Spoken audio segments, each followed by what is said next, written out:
পশ্চিমবঙ্গ ছাড়া দেশের সব জায়গাতে মোটামুটি সব রাজ্যে এই মুভিটি মুক্তি হয়ে গেছে গতকাল থেকে 5ই সেপ্টেম্বর থেকে।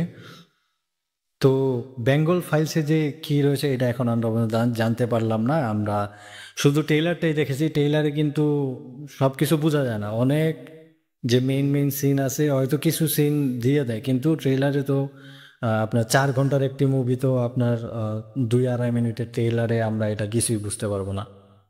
তো যাই হোক, কেন মুক্তি দেওয়া হলো না সেটা তো আমরা বুঝতে পারলাম যে বিবেক রঞ্জন জির যে মন্তব্য আছে বেঙ্গলে যে মুক্তি দেওয়া হলো না সেই কারণ। আর দেশের বিভিন্ন রাজ্যে তো চালু হয়ে গেছে।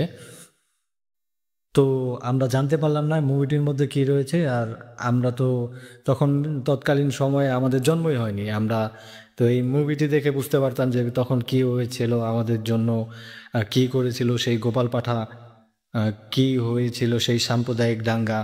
আমরা যেটুক শুনেছি বা বইতে পড়েছি সেটুকুই, কিন্তু সেটা যদি একটা থিয়েটারের মধ্যে আমরা দেখতে পেতাম তো সেটা আরও নতুন একটা অনুভূতি তৈরি হতো আর কি। সেটা নিজ চোখে দেখা আর পড়ার মধ্যে অনেক একটা ডিফারেন্স থাকে। তো যাই হোক, যেহেতু মুক্তি পায়নি, কোনো না কোনোভাবে তো এটা মানুষ দেখতে পারবে, যেহেতু সিনেমা হলে অন্য জায়গায় মুক্তি পেয়ে গেছে।